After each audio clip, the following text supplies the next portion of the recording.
speak. Keynotes are usually given 20-25 minutes. You can take Snowlin's here. Snowlin, we can start at 6 o'clock. Okay, ma'am. Good evening, everyone. I am Snowlin, and on behalf of the PG and Research Department of English, Queen Mary's College, Chennai, I welcome you all to the fortnightly symposium of In Tandem Research Club.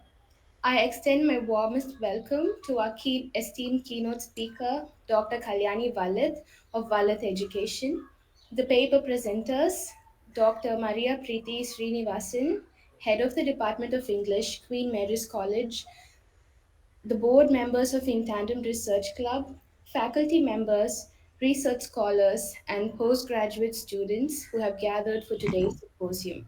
The topic for today's symposium is Agencies of Empowerment and Social Transformation, which aligns perfectly with the theme for this academic year 2024 to 25, Conflict, Peace, Reconciliation, and Planetary Wellbeing. Without further ado, I shall introduce our distinguished keynote speaker, the renowned Dr. Kalyani Vallath, who is beloved by all literature enthusiasts and UGC NET aspirants. Her academic journey started in 1998 when she qualified UGC NET with JRF in English literature. Dr. Kalyani Vallath earned her PhD in Modes of Denial and Gratification in Children's Cinema at the University of Kerala, Trivandrum, fueled by a coveted Shastri Indo-Canadian Doctoral Fellowship, which she received from the Government of Canada at the University of British Columbia, Vancouver in 2008.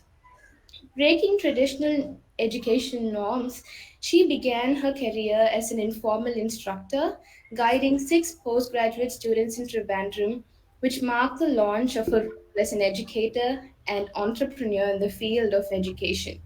Through the years, she has strived to share her experience and expertise in English literature with students across the country. Today, she is the proud managing director of Vallath Education and counts Bodhi Tree Publications and eProf among her key enterprises. With a notable portfolio of more than 50 titles as an editor, she has earned the admiration of literature enthusiasts all over the country and beyond. Her commitment to teaching, mentoring, and above all, to innovative educational ventures boosts her unwavering resolve to nurture the minds of tomorrow. We are most honored and privileged to have such an esteemed speaker with us today. Thank you, ma'am, for joining us. I now request Dr. Kalyani Vallath, Managing Director of Vallath Education, to deliver the keynote address on agencies of empowerment and social transformation. Over to you, ma'am. Thank you, Snowlin. Thank you. It's a privilege to meet all of you.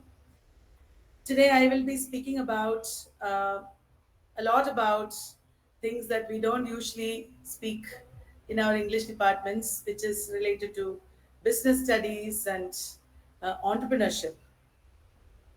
Uh, I am sure that a lot of our discourses, our discussions are centered around other aspects of culture, and this is something new wherever I present, and it's also based on a lot of my experiences. Um, can you see my screen? Yes, ma'am. Ma'am, it is visible. Okay.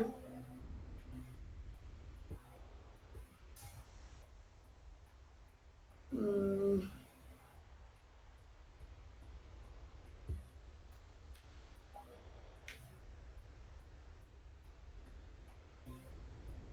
I'm sorry, I am not able to do this screen share thing. Is it okay if I go like this? We can see your screen, ma'am. But it's not screen share, right? It's Let me coming up. Let me check again.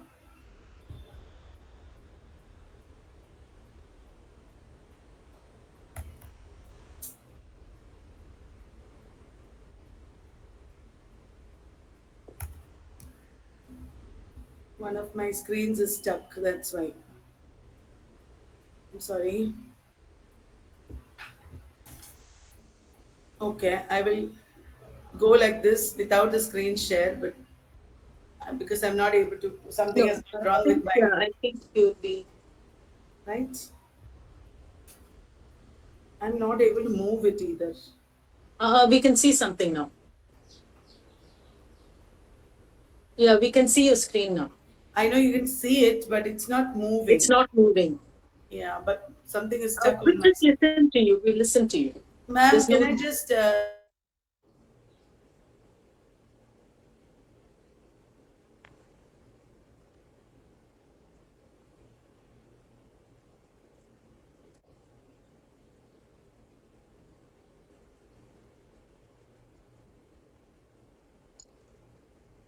We can share it for you if you're okay with. Uh, Ma'am, you're on mute, I think. You're on mute. I am okay with it, but the thing is that it is my keynote is stuck. Okay. Yeah. I think that there are no, there are presenters who don't share, they don't have a PPT. It's perfectly fine.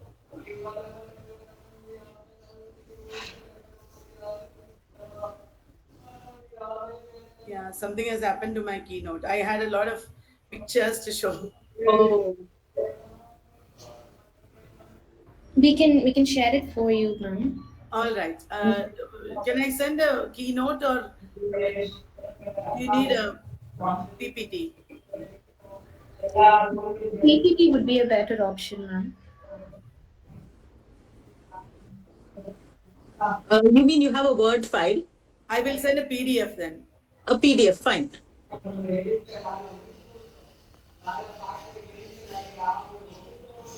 Are you sending it by WhatsApp to me? Trying to. I can,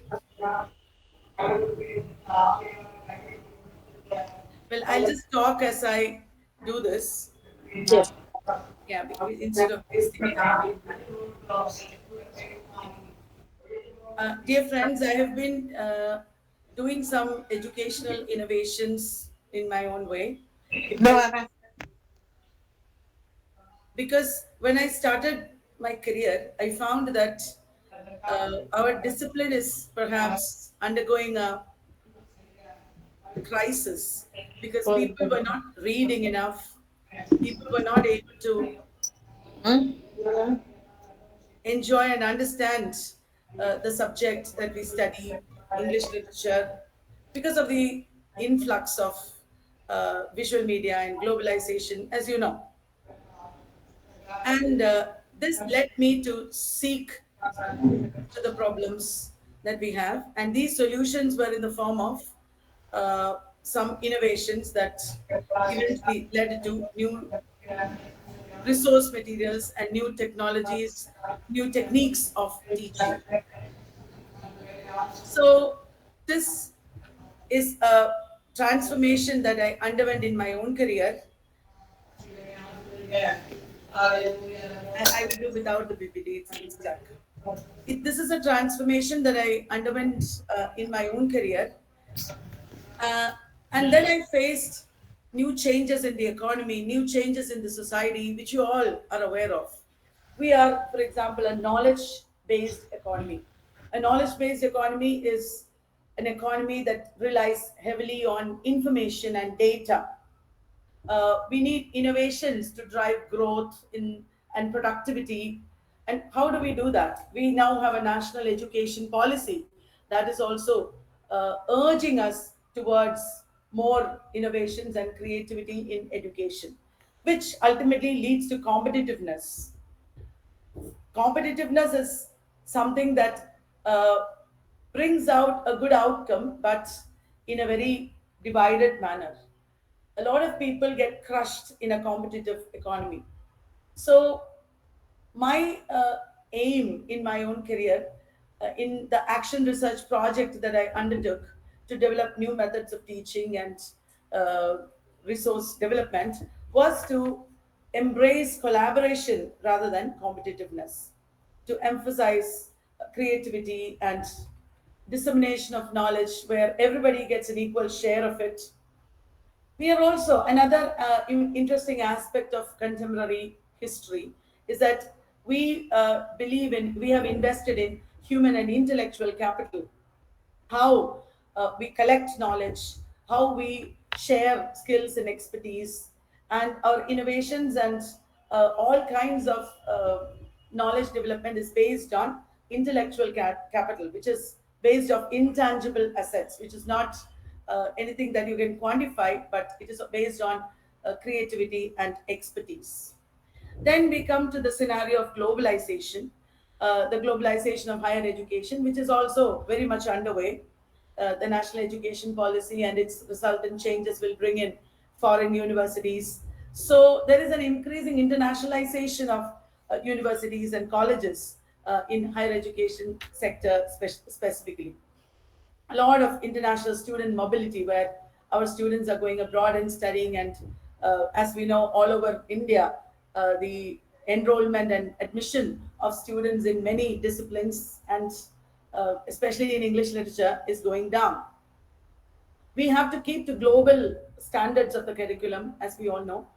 And there is also the challenges and the opportunities posed by online and distance learning platforms, which brings the world closer. We are all able to connect better, but in this scenario, we have also issues of digital access. Many people are not able to access the digital media. And ironically, uh, right now, I wanted to share my PPT, even though I have the infrastructure and the Wi Fi and everything. I'm dependent on the technology. My laptop can shut down and the Wi Fi can go. So it is not a very equitable scenario for everyone. People from remote places are not able to access learning and work still because of the digital divide.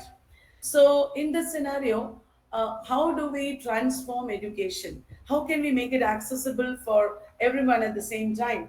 How can we make it accessible not only in terms of technology but also in terms of the levels of education? Because, as we know, higher education in India is highly, again, divided.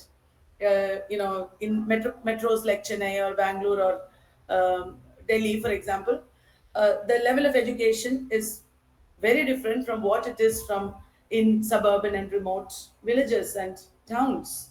So, in my approach to education, I try to incorporate a lot of international methods that are very current and very much practiced across the world, but in a way that even the remotest villages can access it.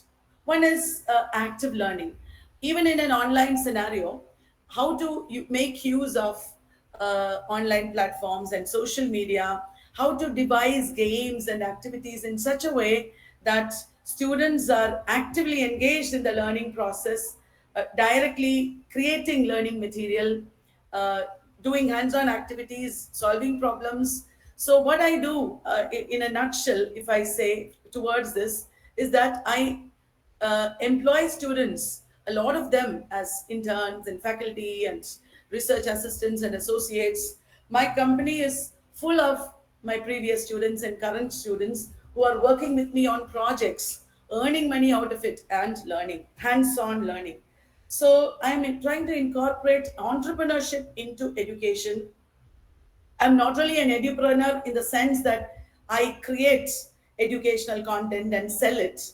I'm also an edupreneur in the sense that my students and my educational endeavors are integrally tied up with entrepreneurship, where the stakeholders, parents, and students are all somehow involved in the process, and many of them are also getting an income from it. Another interesting idea for me in education is that of alternative learning. Alternative learning is all the non traditional educational approaches that cater to diverse learning needs and styles. In our traditional educational system, we most of the time look upon the students as a homogeneous set without giving consideration to their learning styles and learning needs, which are always diverse. Maybe in the best educational institutions in the country, this happens, the differentiation between different learning styles. But in a traditional classroom, people with all kinds of abilities and disabilities are all treated as equal. Now, when I give education, edupreneurial projects to my students, some of them are getting projects that are suited to their learning abilities and skills, which are not above average. For example, I have right across the table, I was going to show you a lot of pictures, but since my laptop has decided to misbehave, I have a calendar here right in front of me, this year's calendar that we made, which is full of information on Indian literature. We have brought in authors of Indian literature. We have put their birthdays, uh, on the calendar. You can learn about Michael Madhusudan Dutt and Anita Nair and Swami Vivekananda and Savitri Bai Phule, who are all born in January. For each month, we have these students, sorry, these authors who had their birthdays here. This was a project done by our students who did not have a lot of grasp over the English language or over Indian literature. But with this project that they did, collecting this information, getting it designed, getting it printed, they have a sense of ownership towards Indian literature. I can see that many of them are now working with me, making questions and making PPTs and developing learning resources. And within a month of this project, they have developed considerably. We also have a diary where students have done similar things. We also have lots of notebooks where all the pages are notebook pages, but in between there are puzzles and um, games that they have made and put, which makes the notebook very interesting, and a lot of people buy it, so I'm able to pay the people who have worked on it. Now, these are not only just based on facts and superficial data, but there are also notebooks where we urge users to develop into better writers. We give them analytical questions, we give them writing activities within the notebook, and that also works really well. So this is a kind of continuous alternative learning project that we have experimented with, developing materials like this, lifestyle products like this. Then obviously this is also an experiment in collaborative learning. We also continuously use multiliteracies because my students work on marketing these goods. My students work on, you know, going to event management. They go to fests and conduct fests. They have a great sense of ownership because it is their products that they have made that they are selling, and they are able to articulate better. They become better communicators. And we have developed into, I would say, what is called a community of practice.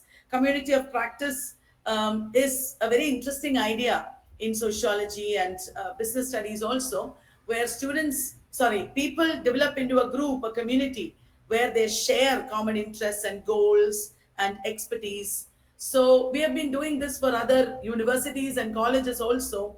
We have now signed an MOU with the Garden City University to do in Bangalore to do similar projects for their students, because it brings a lot of zest into the classroom, and students are excited when they can earn while they learn. So these projects are ways in which I have experimented with empowering students and transforming them into better professionals. Now, in the course of this project, we have also learned a lot about capital and business. We have learned how to generate internal capital, because capital is not always money. If anybody is interested in entrepreneurship, you should take a look at this. Capital is not always about money. There is a lot of non-financial capital that we work with. The internal capital is the internal culture of the company, the values that we work with, the identity of the company that comes from our values. Now, we have redefined in recent years, we have defined and redefined our company to suit the products, to suit the needs of the customers in a very active manner. We are like a family where we are like a population of people spread across India, where everybody can work full time or part time and contribute to various projects at the same time. Apart from objectified capital, this human capital, there is a lot to it in business studies. There are whole books written on it. Obviously, it is not just a definition that I can tell you and you understand everything about it. It's not like that. So, how to manage human capital, how to manage social and relationship capital, how to manage knowledge resources. This is also a very integral part of our experiment. Knowledge management, as you know, is a very interesting idea that students of English literature also can take up and do projects on for their MA or PhD. It involves people, it involves processes. Knowledge process management is a very big thing in itself. It can give you an entrepreneurial career and transform your career in multiple ways, because knowledge processes involve how you do research. It is as good as researching for a PhD. Research, it involves various forms of experimentation and innovation, developing your expertise, validation. All the things that we talk about in research are applicable in knowledge process research also. In a way, our teaching and learning are connected with knowledge process management, isn't it? So, if you look at it, if you look at your own work, the work that you do as teachers and students, from this perspective of entrepreneurship and of business studies and management studies, we'll see that it holds a lot of potential, and it can open new doors for us, which will make us empowered, which will make us more equipped for using our own discipline in multifarious ways, taking the boredom out of it, bringing in a lot of innovation related to design and staffing and process management, training, development. English literature is not dying.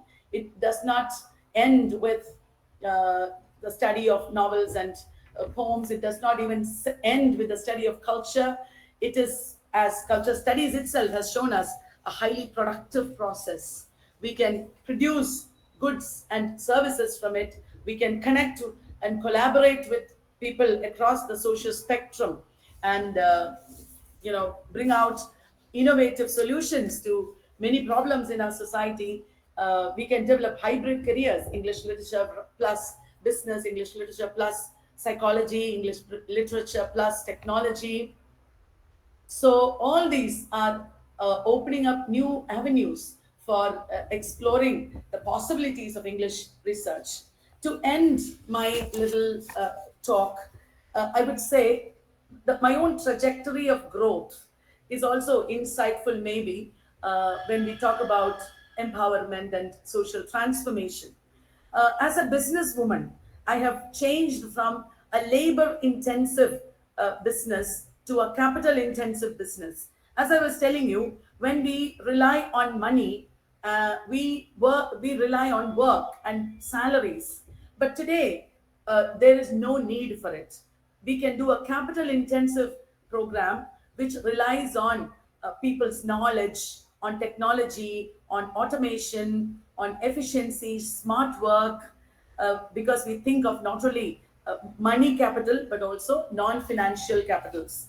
And in my journey, I have moved from entrepreneurship, which is based on money and production, to social entrepreneurship, which is based on solutions. Social entrepreneurship focuses on creating a social impact and transforming people, empowering people to make a positive change in the society. This is a big word. This is a big word. I cannot claim to be a social entrepreneur yet. I'm saying that I'm moving towards it. I hope you get the point. When we collaborate and work together and create solutions for our problems in education and society, it is transforming people. And we move from an intrapreneur to an entrepreneur. We talk about influencers. and entrepreneurs. But what is an intrapreneur? Intrapreneur is a member of a company who creates some innovation within the company. But what is an ultrapreneur? Ultrapreneur is an entrepreneur who can innovate and create products and services that are scalable, that can reach across the social spectrum, and also create sustainable solutions for the problems in the society. Finally, when we teachers turn into entrepreneurs and edupreneurs, what we are creating is an ecosystem of growth and learning and development, a whole business ecosystem within the university framework, within the educational framework, where there is a lot of interconnection and collaboration, where there is co-creation, and there is a shared environment of growth that is driven by our insights of culture, of technology, sustainability, and growth mindsets. So, this is in a nutshell what I want to say about my experience and my action research project in working with English literature and developing it into a successful business model. I'm open to questions. Thank you.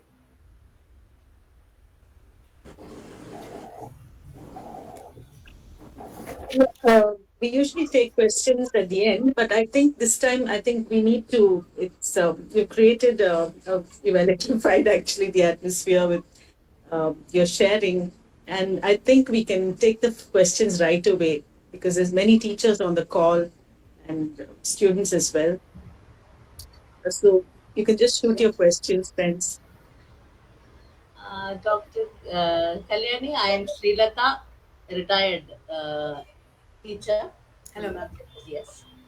I was just interested in the way you have started the net coaching group, right? You started like that, and Yes. yes, and you brought out a number of publications. I Yes. just wanted to know how. I mean, how did you start?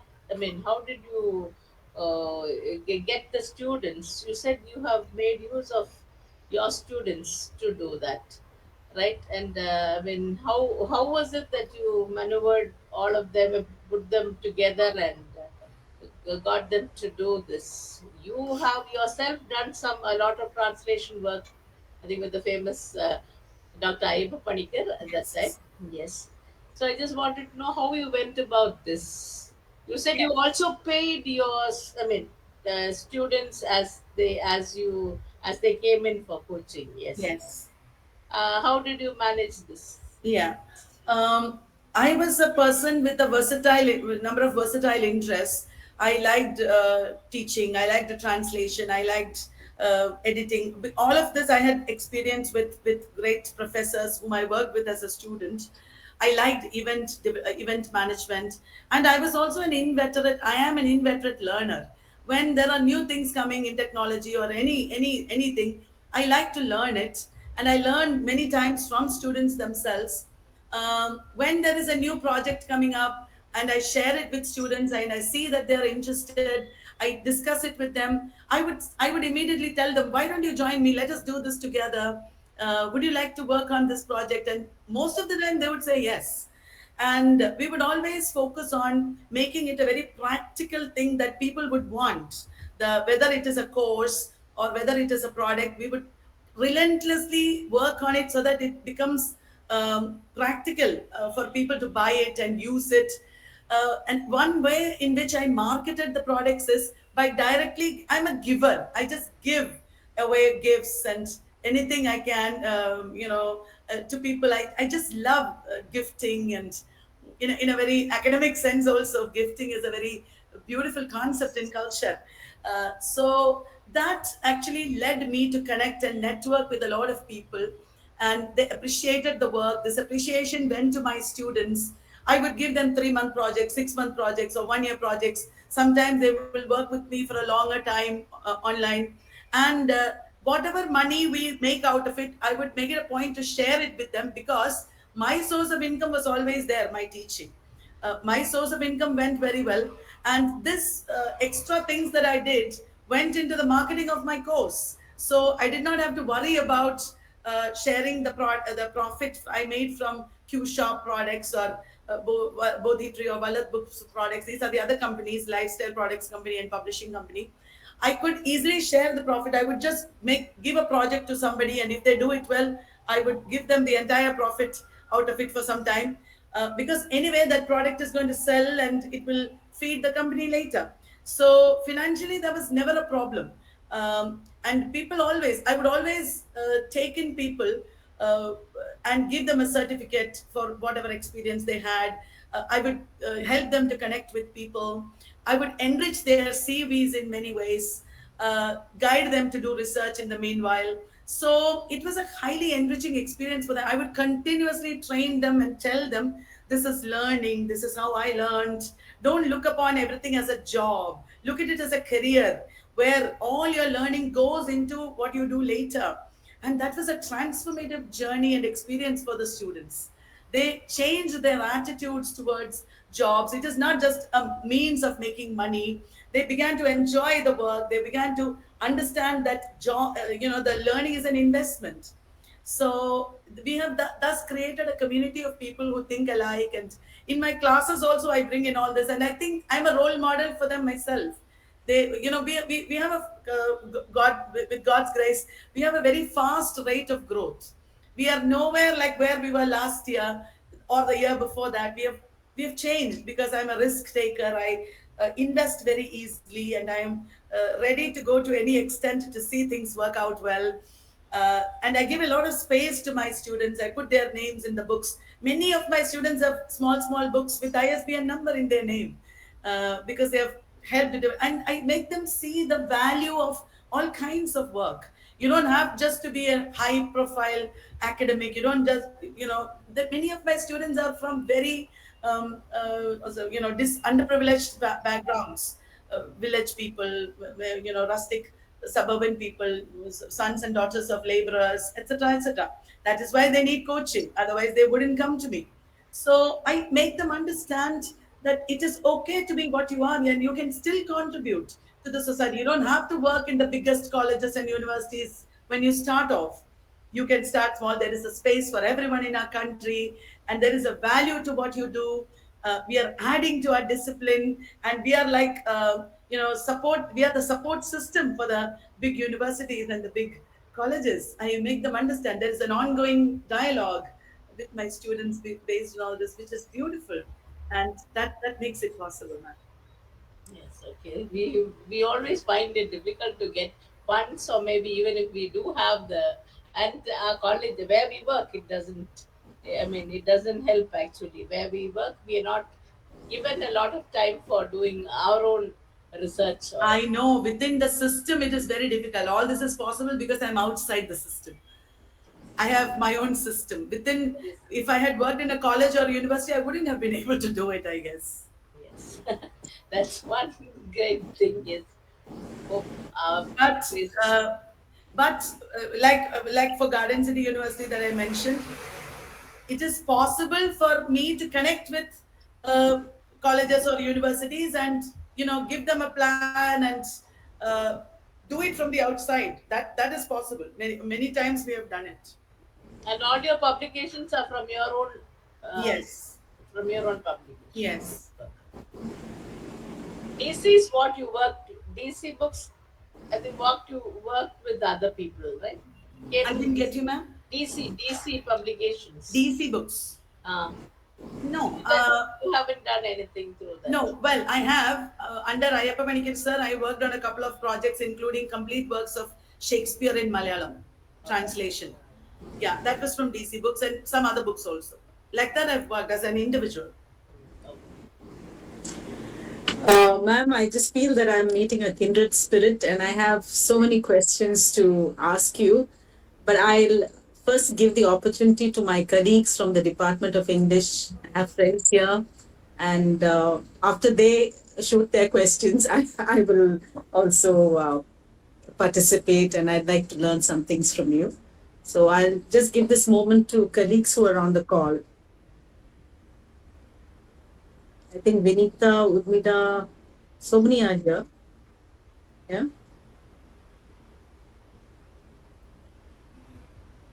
I mean, this is a rare opportunity to interact with Dr.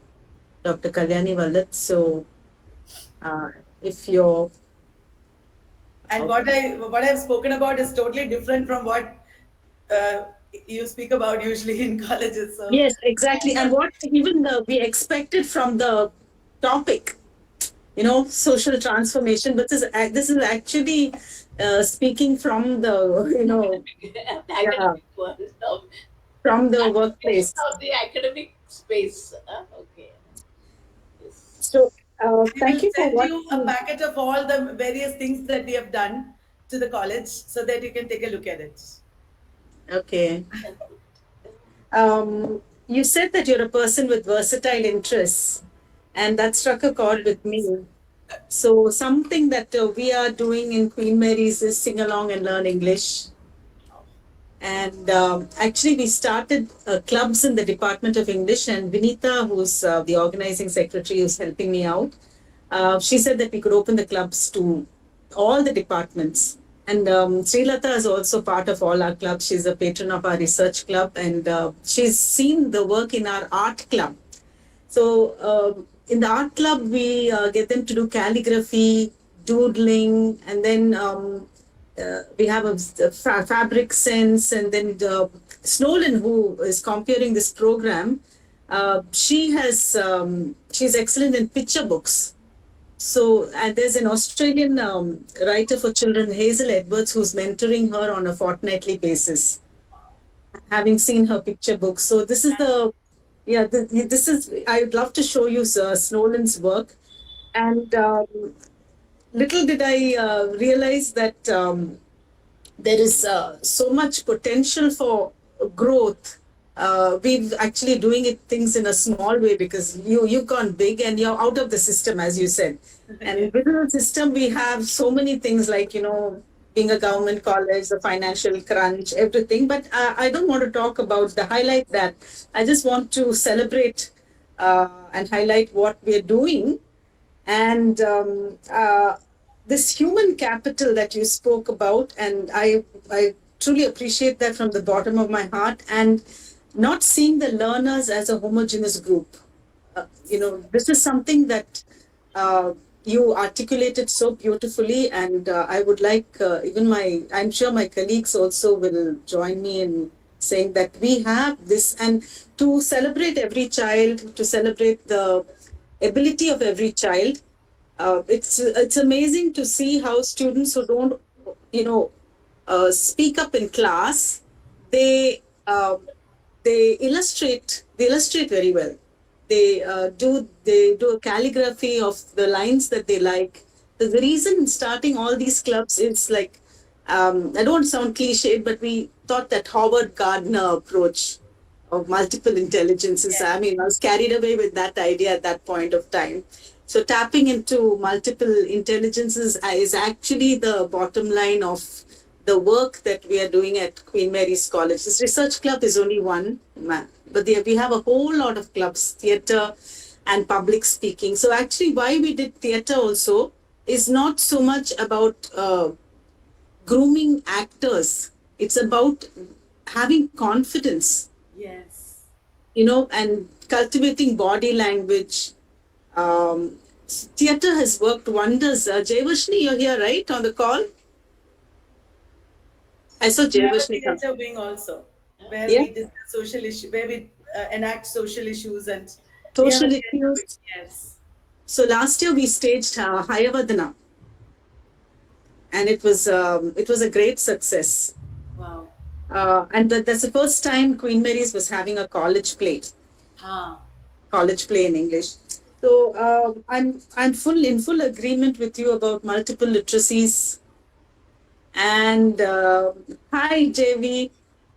You can put your video on and say hi to ma'am. Hello, Good ma'am. evening, ma'am. Hi. Yeah. Yes, ma'am. I've seen your videos. It is very useful, ma'am. I'm preparing for GATE. So thank you for all your efforts. Uh, she acted as Devadatta, and I see. yeah, she was a very handsome Devadatta. So yeah, I'm just so so inspired, and to think that social transformation through education, this is what social transformation through education is. And, you know, being the light in your own little corner. Yes, very much. Yeah, that's all I have to say.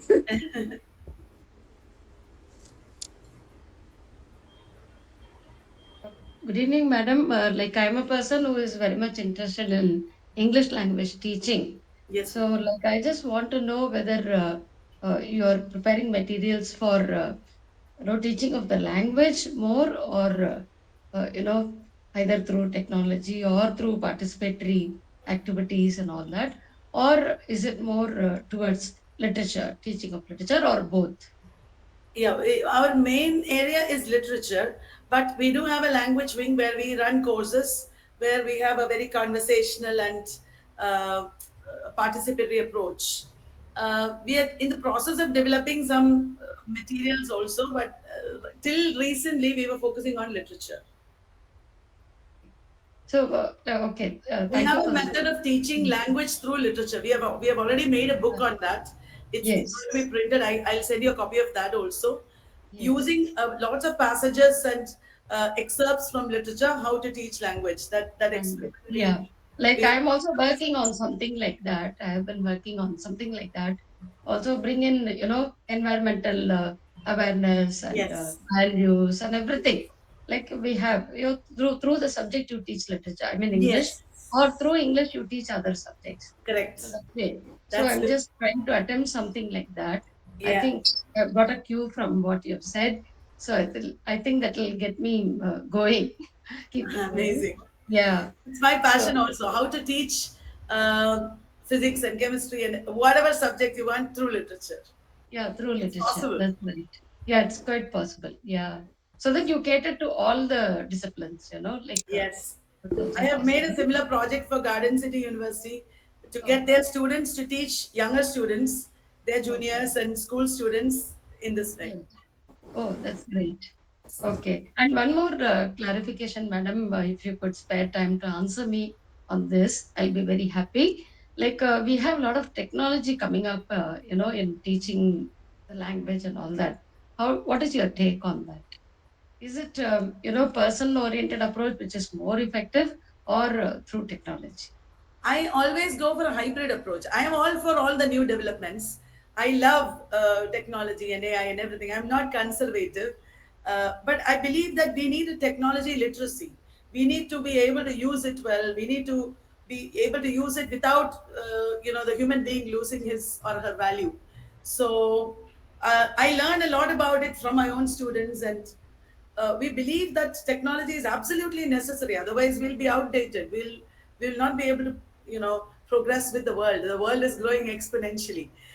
So I am all for technology, but we should not use it indiscriminately. We should know how to use it in the most effective way.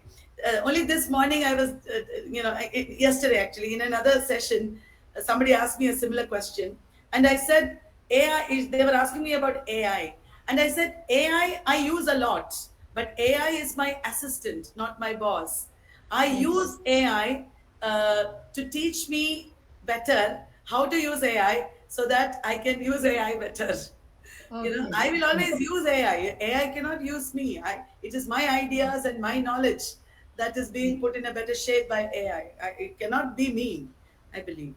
Yeah, that is because human intelligence only has got converted into a machine intelligence, isn't it? So this is prior to that, isn't it? Human intelligence is more important than anything else.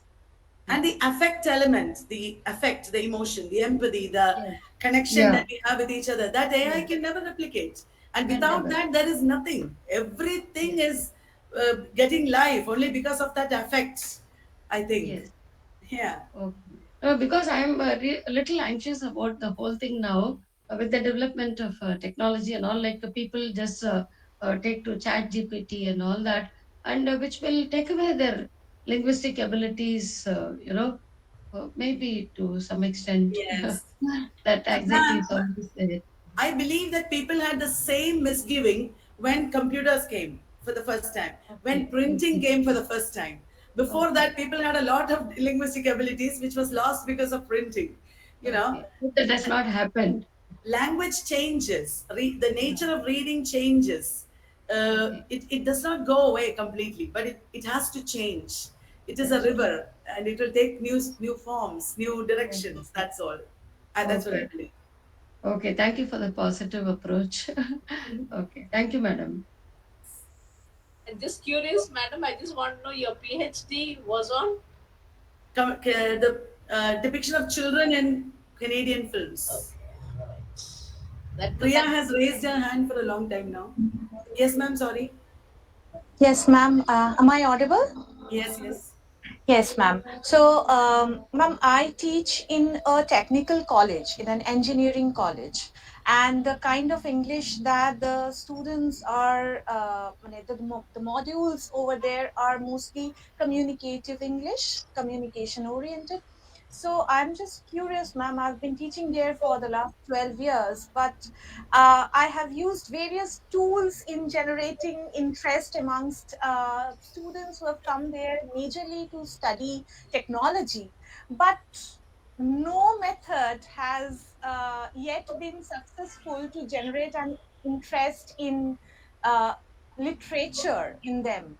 Of course, there are exceptions, but majorly they are really not so concerned about literature and the modes of literary, whatever the theories, the texts. So I would like to have your advice on this. That how can I actually generate an interest in the students who have come to the college to study technology, and maybe give some, just push in some literature into their heads.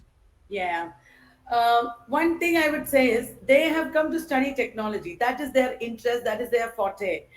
Yes, Have ma'am. you tried any method which is primarily technology, but Mm-hmm. in literature is also integrated into it, culture is also integrated into it? That is the only method that will work, I guess, because that is their focus.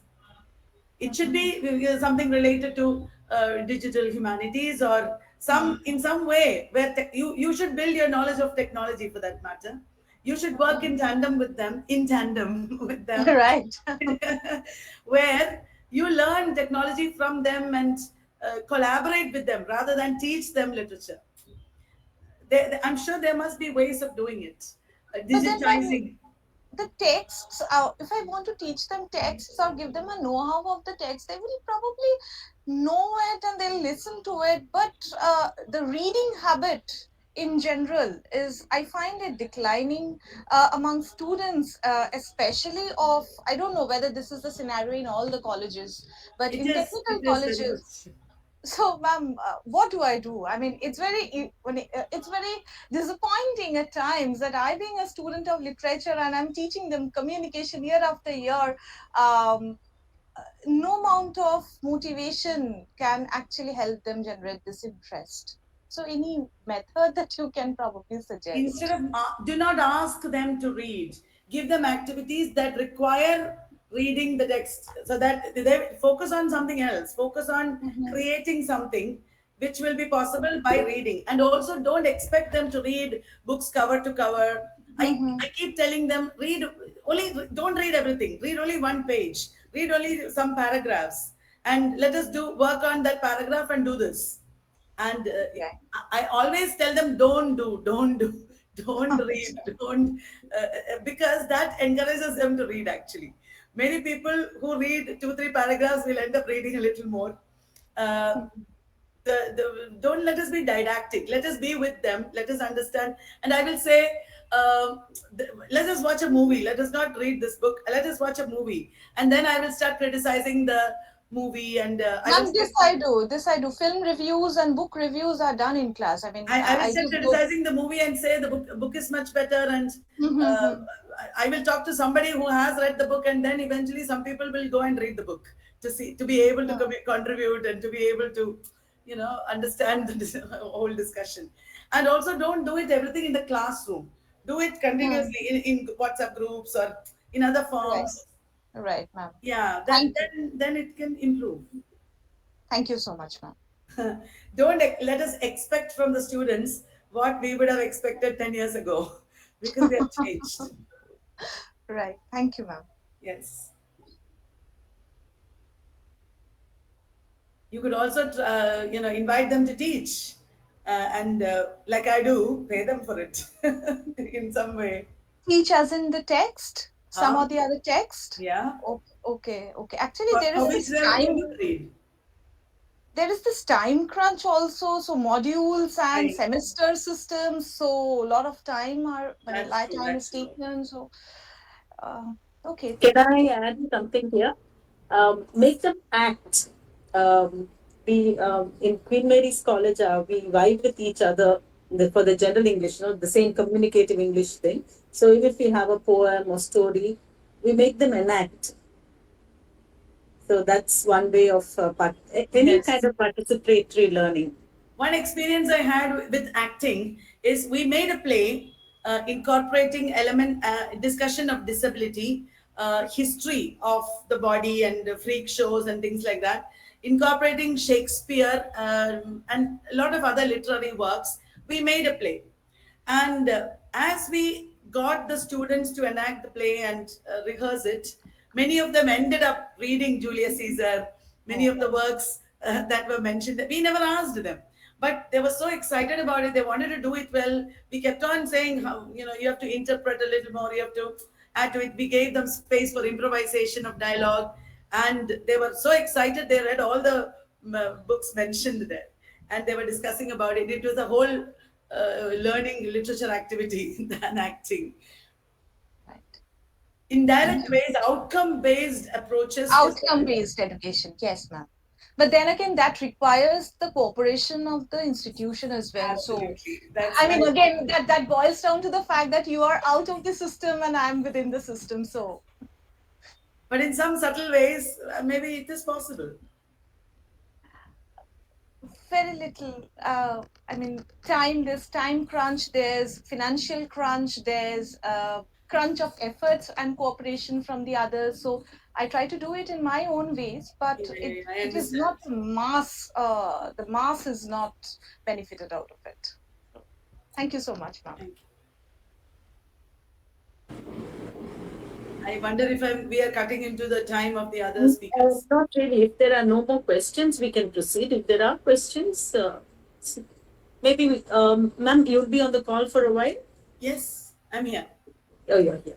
The Snowden, can we go to the next paper then? Sure. Yes, ma'am.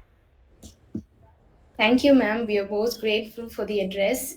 I'm sure that this would be inspiring for everyone, learners and aspiring edupreneurs and educators alike. Thank you for paving the way for such a stimulating discussion, ma'am. It was a delight listening to you. I would like to welcome the first paper presenter for this session, Ms. Prathama Sarkar. She is an MPhil graduate in comparative literature from Jadavpur University, Kolkata. She has completed her MA and BA in comparative literature from the same university. Currently, she's working as a research assistant on an ICSSR funded major research project titled Digital Empowerment and Traditional Knowledge Systems, a case study from Bankura and Purulia, West Bengal, under supervision of Professor Debashri Dattare, Jadavpur University. While working on her MPhil dissertation titled The Comparatist and Margin, Locating the Many Meanings of Ganesh Devi's Activism, she has gained experience in field research, archival research, and documentation work. Her areas of interest are oral history studies, indigenous studies, South Asian cultural politics, migration studies, ethnographic research methodologies, modern Indian literature, and comparative Indian literature methodologies. I request Ms. Prathama to present her paper titled Narrating Histories Through Digital Medium, the Situation of the Denotified Nomadic Tribes in Post Independence India. Thank you, Snowlin. Good evening to everyone. And I have a PowerPoint presentation. And with that, I would like to talk about those. Okay. I hope that it's visible. Is it visible? Hello? Yes, it's visible, Prathama. Okay.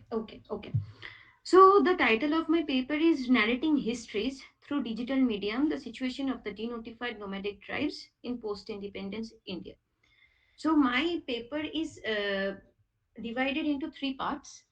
First, histories, why I have used histories as a term, and then denotified nomadic tribes, who are they, what are their cultural position, and what are the nexus of politics related to this term, and why it is relevant in post independence India. So first of all, I would like to focus on the histories as term, as a term. So how history should be presented, written, or projected is a debatable domain. It has no constant, foolproof, and quintessential methodology. But the intention of history writing itself invites a representative value, which generally comes through the narrative mode.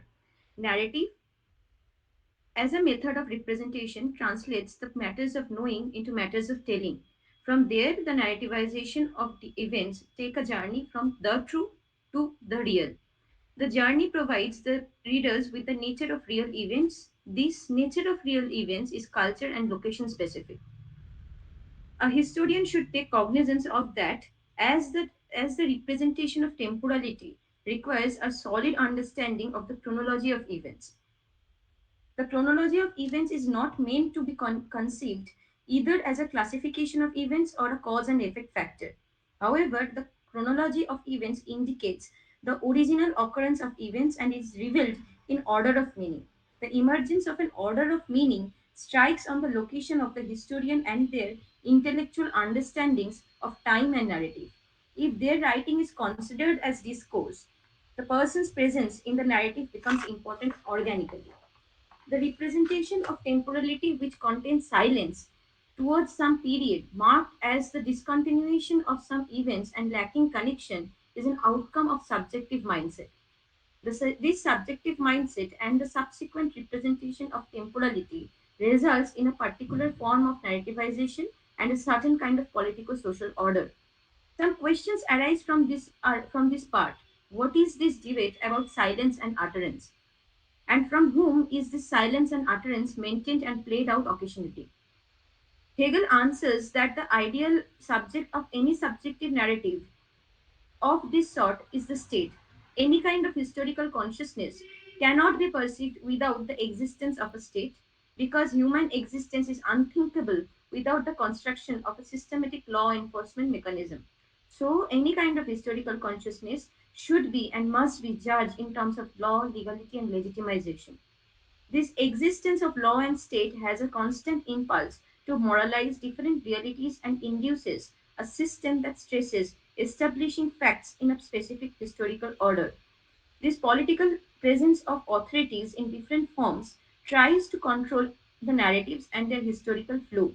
The authoritative structure always tries to keep the narrative well knitted and close ended, by which a discourse of time and facts stays controlled.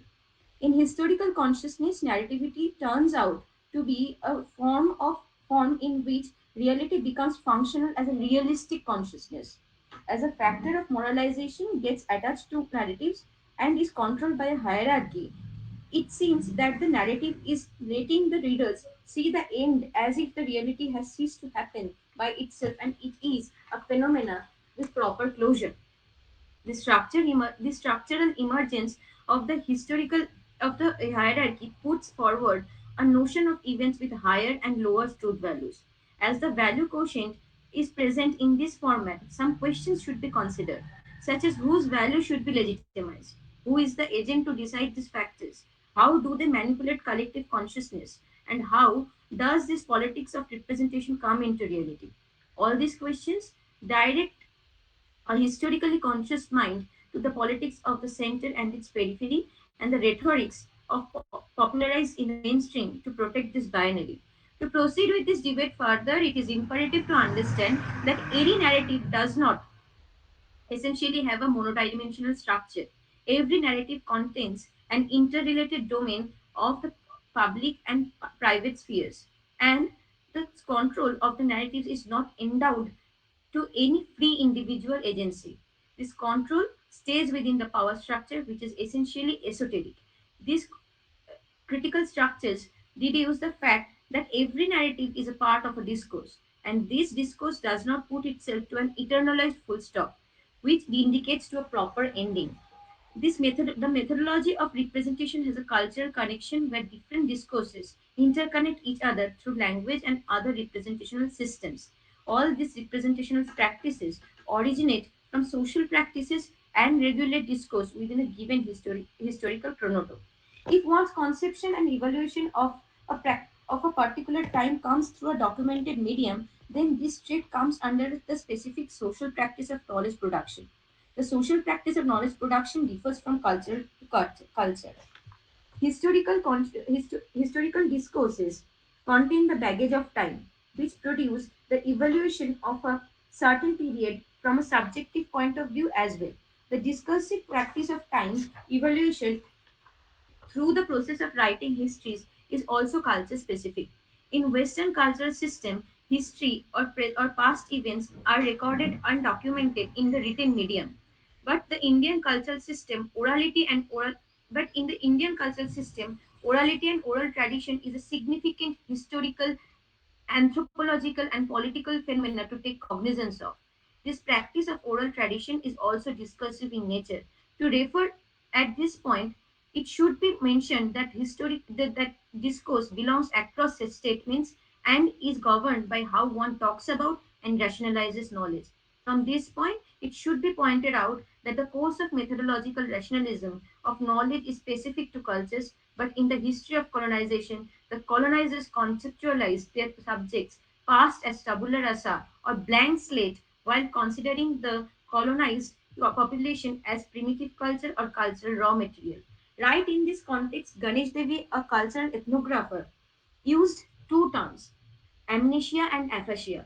Amnesia is a neurological disorder when a person suffers from loss of memory or is unable to recall the past events, and aphasia is a neurological disorder where the person is unable to express through languages. It is necessary to understand the rendering of imaginative and creative expressions exclusively practiced in India in different locations and amidst diverse populations.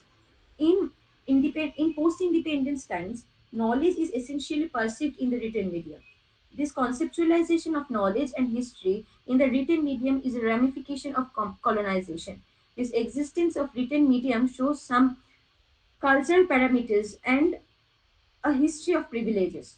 Some important questions arise from this juncture, like what is being written, who is writing, what are the themes the writer is focusing on while writing, what is happening to the eliminated themes, most importantly, who are these target audiences. These questions of target audiences, nature, and agents of transmission force us to examine the politics of the center and periphery with relation to the forcefully built up structural and cultural frameworks of knowledge stratified into superior and inferior categories. Every Indian is a practitioner of multilingualism or at least bilingualism. From this practice of bilingualism, a psychic structure of quote unquote great tradition and quote unquote little tradition becomes functional, which Ganesh Devi termed as Marga and Desi respectively. It should be contested that this binary of Margya and Desi can be observed in the pre-colonial, colonial, and post-independence time. In pre-colonial times, the Marga was believed to be the Sanskritic tradition, originating essentially from the Sanskrit language, and Desi were the non-Sanskrit Prakrit literature, which was present but hugely altered by the implementation of English education system in colonial times. In post-independence time, the idea of valor and glorified past sabotaged the historical consciousness and created an erasure of collective memory, which David termed as amnesia. It is to be remembered that this erasure is an outcome of colonial power dynamics through cultural and intellectual practices, and institutions evolve through time. They cannot defamiliarize themselves from the ramification of colonial history. This is why the debate and the political outcomes of the center and peripheries cannot be uprooted abruptly without recognizing the consequences. It is vital to elaborate on how this amnesia was systematically produced and seeped in human consciousness.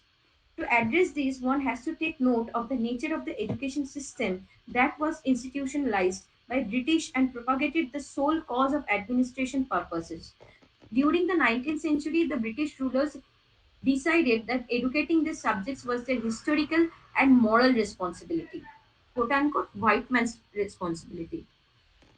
They introduced English as a language and literary tradition as a civilizing influence on them. To elaborate on this point, it is essential to refer to Macaulay's stance on the Indian culture and education system in his essay Macaulay's Minute on Education, published on February 2, 1835. British historian and politician Macaulay sought to establish the need for Indian quote unquote natives to receive an English education. This minute has a context of its own, the Charter Act of 1830. This act brought the monopoly of East India Company to an end, and the provision of 1 lakh rupees per year was taken, which would help their subjects acquire scientific English knowledge. Through this investment, the British government intended to revitalize the importance of literature and promote scientific knowledge among British territories. This act also permitted Christian missionaries to propagate English as a practicing language and preach the Christian religion within the company's domain. The Macaulay Minute showed an insensitive and insolent attitude towards India's cultural and literary practices. Macaulay proposed the downward filtration policy, which advocated educating only a few Indians who would in turn educate the rest of the population. Now, my point is that why did I talk about Macaulay's Minute and why did I refer to education system with it? Because a trope of standardization process. History should be written. Our past should be documented. A kind of standardization process is in action.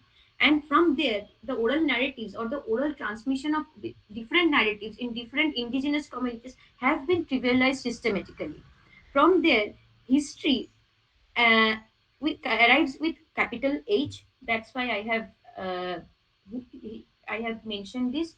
And from there, I want to mention one thing more, that how memory, oral narratives, and the quotient of performativity is related to it. The category of memory has emerged as a prominent framework to examine cultural practices through which groups represent the past. This approach suggests that history came to view the past as more distant and objectified, and gradually eroded spontaneous connection with it and its presence in everyday life. Scholarship on technology and culture has reinforced this view, tracing a linear development from oral myths, legends, and texts in mnemonic verse that provided an unbroken living connection with the past to a critical distance and exteriority, introduced first by the literacy and later more emphatically by print. Memory and history, orality and literacy have appeared as homologous binaries placed along a linear unfolding path from tradition to modernity. This has resulted the renewed privileging of memory as an elusive yet more legitimate means of getting closer to the past. For example, we can see the partition history. Memory as a collectively constructed modern phenomena imbricated in relationship of power. This approach has foregrounded the intimate relationship between social commemorative practices and collective identities. Memory has been viewed as the artificially constructed past necessary for projecting as timeless and eternal, while bringing the relatively new national community together through repetitive remembrance and shared cultural activities. Much of this focus has involved an investigation of memory as a contested construction in museums, memorials, and other public sites outside the academic structures. As some commentators have noted, this argument of a popular real memory contesting and orchestrated official memory has become somewhat predictable, producing quote unquote a memory fatigue. So the standardization factor is in action, and the effects of standardization can be seen in the construction of a one nation, one narrative similar kind of history, and total obliteration of oral narratives. From there, I proceed towards my yeah, second slide, which is who are the DNTs. So I came across this term DNTs while I was exploring People's Linguistic Survey of India.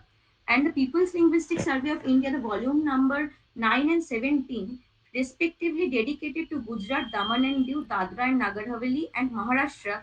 And it has also put importance on the languages of the denotified nomadic tribes present in these areas. Before PLSI, the surveys done by the Grierson or the census reports produced in 1961 and 71 did not consider the languages of these communities worthy of note, because the Indian constitution itself has categorically and systematically ignored these communities. To understand the context of this political situation, it is essential to put light on terms like what is denotified, what is tribe, and the phrase altogether, denotified tribe. The denotified tribe has multidimensional connotations involving sociology, culture, practiced politics, and history, which essentialize looking at India's history from pre colonial to post colonial times. To concentrate on Criminal Tribes Act, another formulated list produced by the British government should be taken under cognizance, which is the tribes of India. Communities in those identified conflict areas, such as to quote from the Tribes of India as a legal historical document, it states that in the 1860s, the government had created a forest department primarily focused on providing good quality of timber for building railways and naval ships. The forest dwelling communities of India opposed the colonial takeover of their forests and habitats. They neither cared for the colonial government nor understood the idiom of British law. Not surprisingly, most of these conflicts were violent and involved armed clashes. Since the political and the everyday idioms of the conflicting parties were radically divergent, it became difficult for the colonial government and its diplomacy to forge treaties with the forest dwelling communities. Communities in those identified conflict areas have been put together and bundled under the term tribe.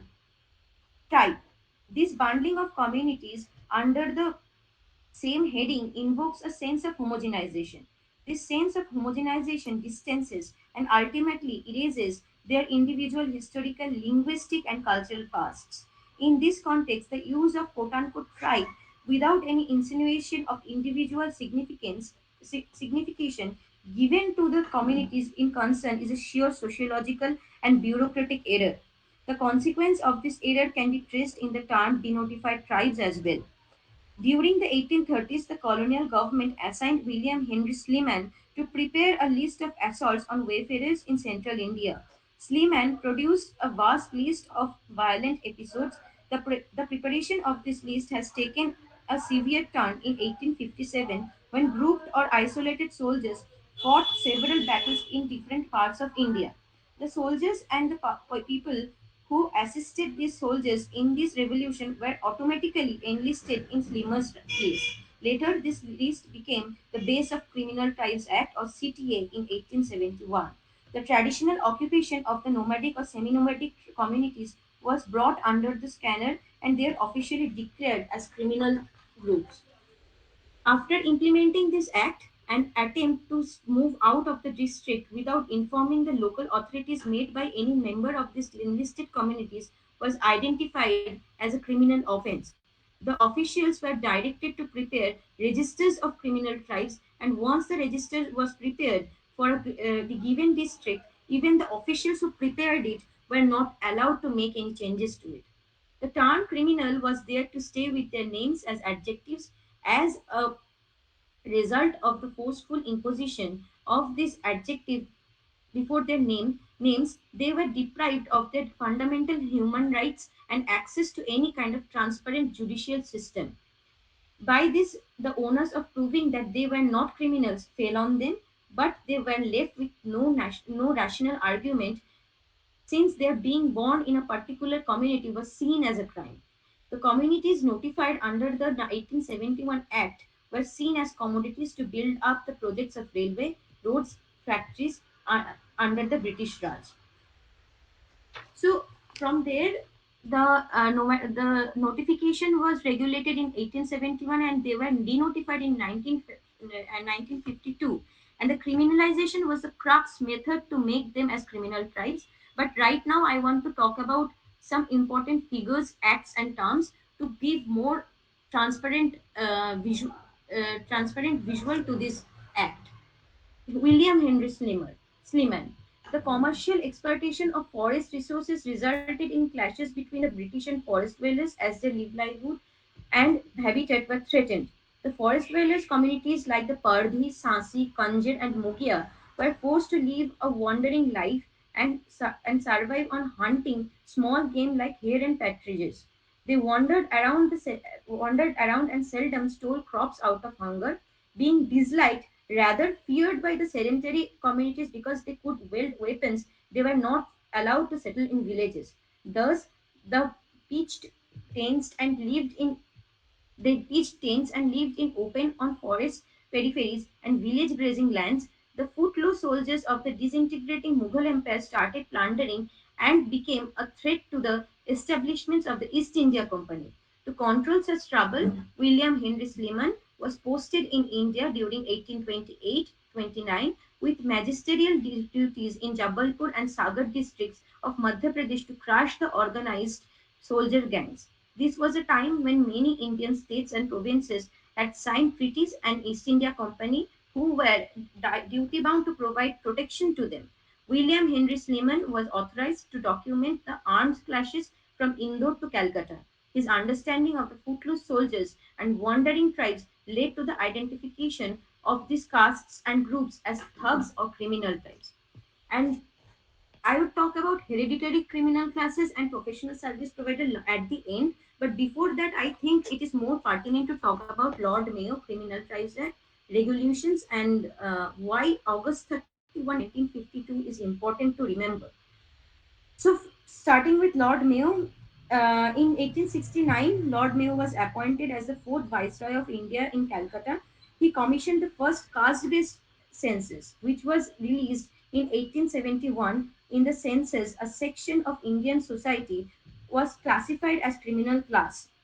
But before this Criminal Tribes Act, there are many regulations, like the regulation like 22 of 1793 was meant to punish people with criminal activities to control the thuggy and dacoit activity. ACT 30 was created in 1839.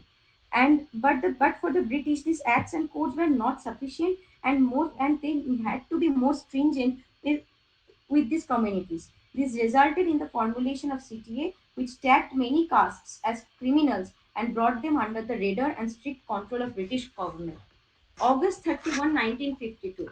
This is the date when these communities were denotified or decriminalized.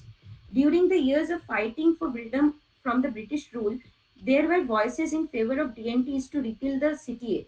In the meeting of Akhil Bharatiya Adivasi Sevak Sangh in 1936, held in Nellore, Andhra Pradesh, Pandit Jawaharlal Nehru condemned the CTA, labeling it as inhuman and barbaric. Sardar Vallabhbhai Patel took a critical note of the CTA at various meetings. Amartalal Thakkar Bappa submitted many memorandums to the UP Congress Committee for the abolishment of CTA. When the India gained independence on 15th August 1947, the Indian federal government set up a committee in 1949 to study the existence of this law. They found it against the spirit of the Indian Constitution. Following it, in 1958, a Iyengar Commission was constituted to study the conditions of the communities listed under the CTA. Thus, after 80 years of its CTA was removed in 31st August 1952. Around 191 communities were denotified and set free from the settlement camps. It is worthy to note that in 15th August 1947, India as a nation got its freedom. But the denotified nomadic tribes received their freedom in 1952, which is 5 years after the independence. And from there, they celebrate Vimukta Divas. Vimukta is another term for denotified nomadic tribes.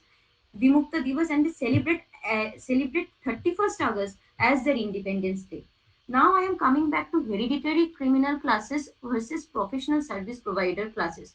It is important to note that when William Henry Slimmer, Lord Mayo were working on the act in England, a certain science called craniology is coming into practice, and they were researching on hereditary criminal classes, like the communities who respond to different cultural facts with violence. They are hereditary criminal. They are born criminals.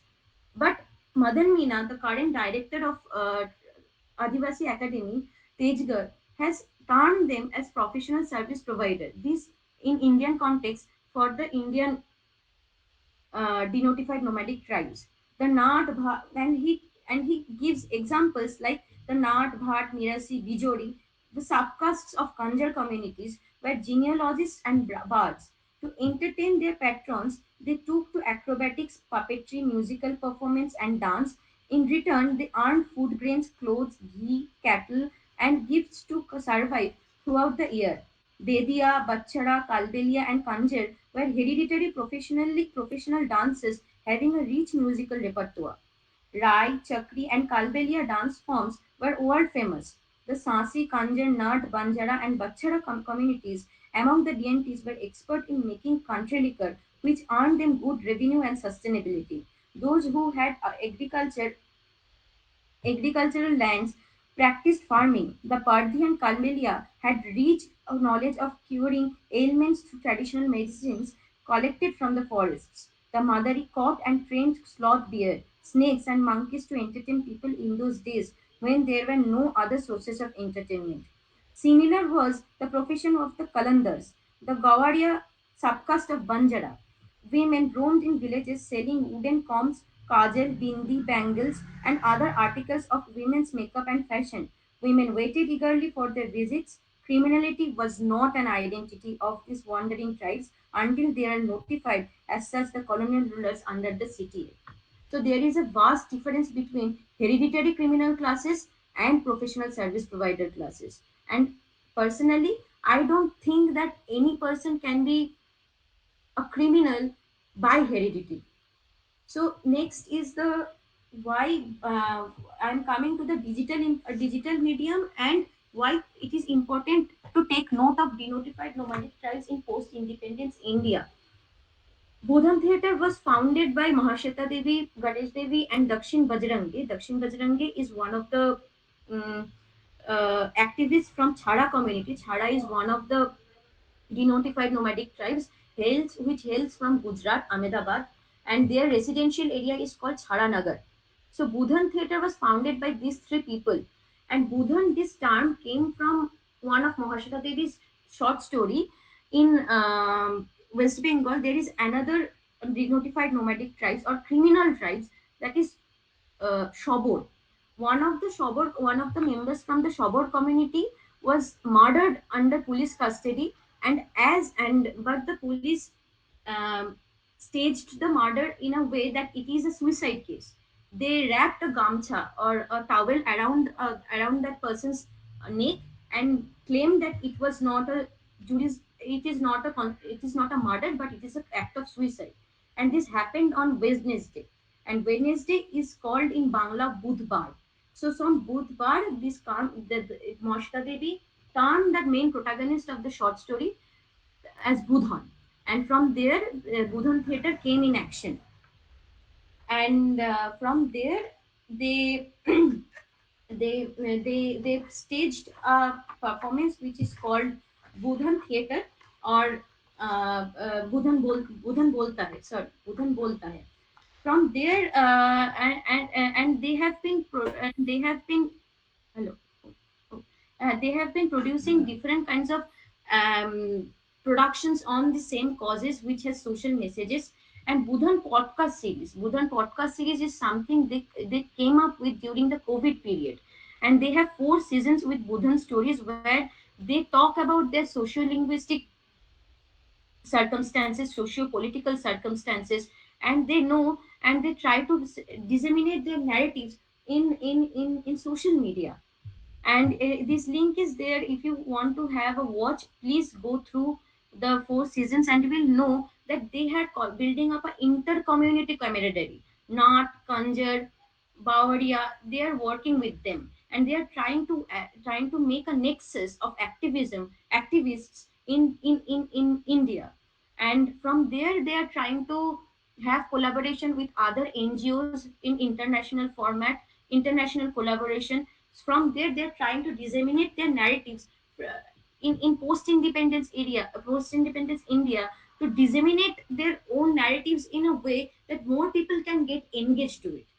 And why sense of sovereignty and human rights? While I interviewed Dakshin Chhara Bajrange, he told me one thing, that Mundia dikhni chahiye in Hindi, which means that people should show up.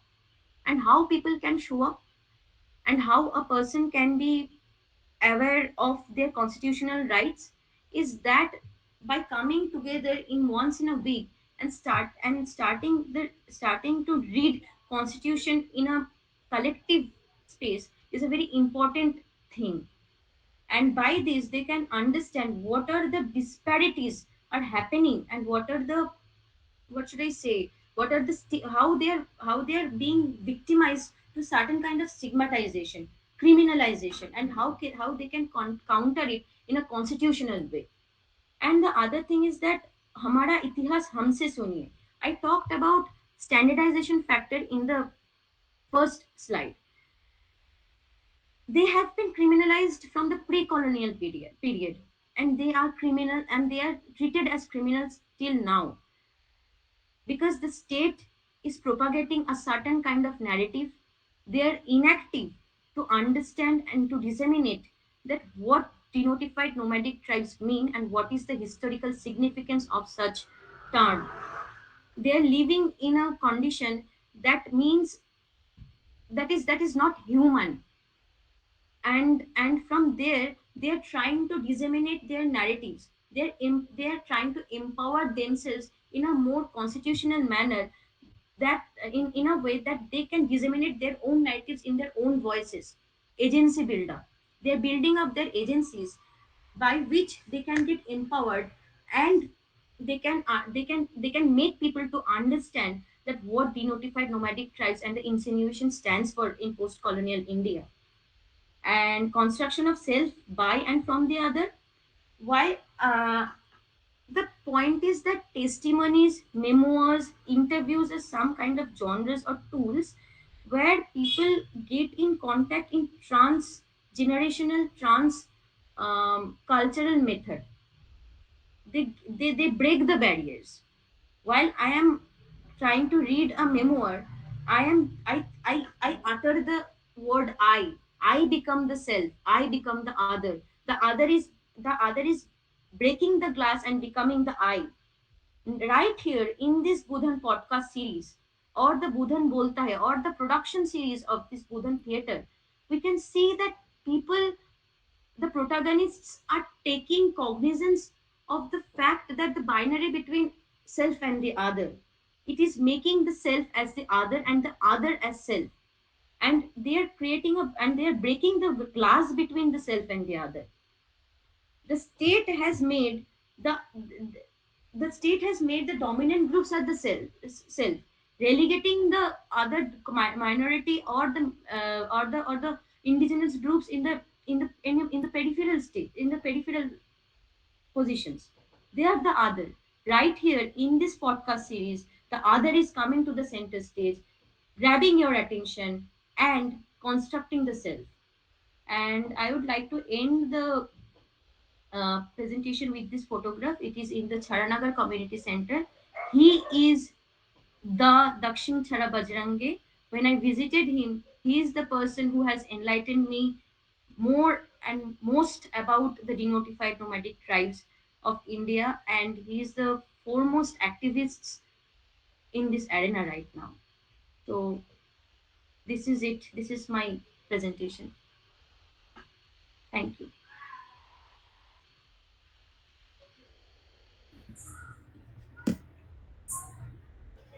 Thank you, Ms. Prathama, for that enriching presentation. I would like to welcome our final paper presenter, Ms. Hriya Banerjee. She's currently working on her PhD on the interface of urbanity and the modern Bangla song at the Department of Comparative Literature, Jadavpur University. Her areas of interest, research, and publication are popular culture, modern Indian literatures, Tagore studies, and literary urban studies. Hriya has a deep rooted passion for the performative arts and is a trained Rabindra Sangeet singer. She is also an assistant professor of English at Netaji Subhash Engineering College, Kolkata. I request Ms. Hriya to present her paper titled Of Restructuring and Transformation, Performativity and Bangla Songs of the 90s. Thank you, Snowlin. There's a bit of a disturbance, I think, in my background. There's some function going on, so I apologize right at the beginning. Um, my paper would be on the performativity of Bangla songs of the 90s.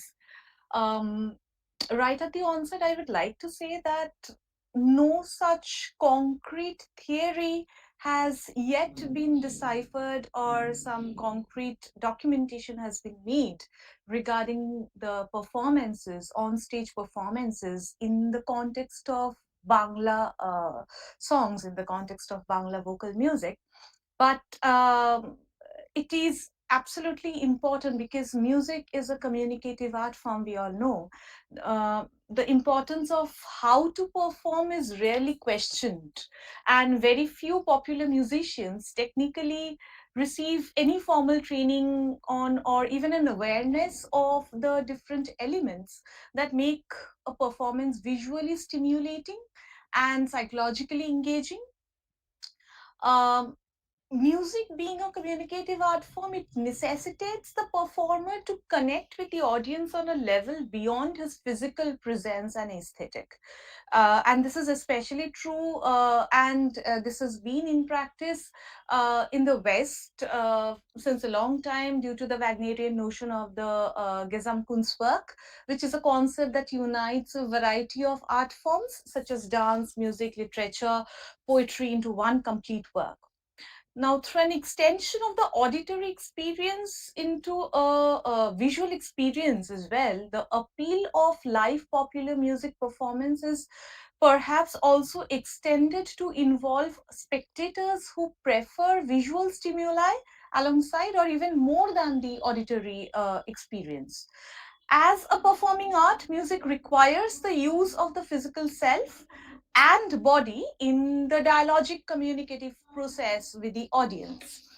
Uh, the opposing aspects of technique and expression need individual considerations, and it is imperative to acknowledge the significance of the performer's expressive qualities and their complications of the delivery of the given performance. The delivery of music needs a focus on musical technique, yes, doubtlessly, but the importance of the non technical dimension needs equal consideration and assures that performance of music must be considered as multimodal. The audible elements of the music are absorbed alongside the audible rapport building with the audience and the visual element of the performance, of the physical performance, that is, catering to different senses in unison. By definition, art of any genre is majorly subjective, and the stylistic traits of different artists or performers may be responsible for altering an individual's perception of what that performance means to them. Um, as I just said right at the onset, that there has not yet been much of a work regarding performativity of Bangla songs in the context of Bengal. Though, if you see that, if you see the trajectory of Bangla songs right from the inception in the 9th century with the Karyapadas or Chorjapod as we say in Bengal, we'll see that it has undergone a host of changes in terms of performative configurations. So, for example, we had Panchali and Kothokota, where indigenous music format combined with prosaic narrations and storytelling. Then we had Nogor Sankirtan, which is a form of a kirtan where groups of devotees would roam about the streets singing in praise of Lord Krishna. Then we had the Bauls, who are the wandering minstrels, the troubadours of Bengal, who would sing. And roam from one place to the other. Then we had the Kobials. Kobials where they were performers who used to perform instantaneously and instinctively and appear in music competitions, musical fights against the other performers who would again also be composing instantaneously right at the competition. And they would stand up and they would have a very unique body language when it came to their performance.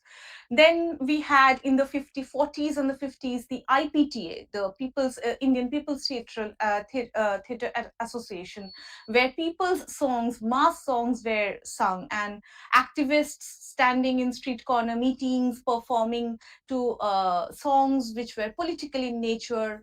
That had a very specific kind of a body language. Post IPTA in the 60s and the 70s, Bangla songs were lacking relevance in terms of its lyrics, music arrangements, stagecraft, as well as the body language of the artists during concerts. The socio-political economic condition of Bengal was completely shaken post independence, especially during the given decades due to the Naxalite movement.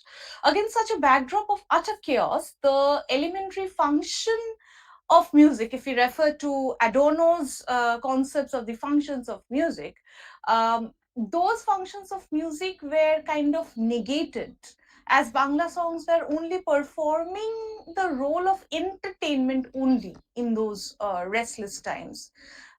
For example, very poised artists sitting conservatively in traditional Bengali attires and singing melodious songs in serious ambience, completely cut off both from the chaotic reality outside the stage space as well as from the angst and anxiety of the audience.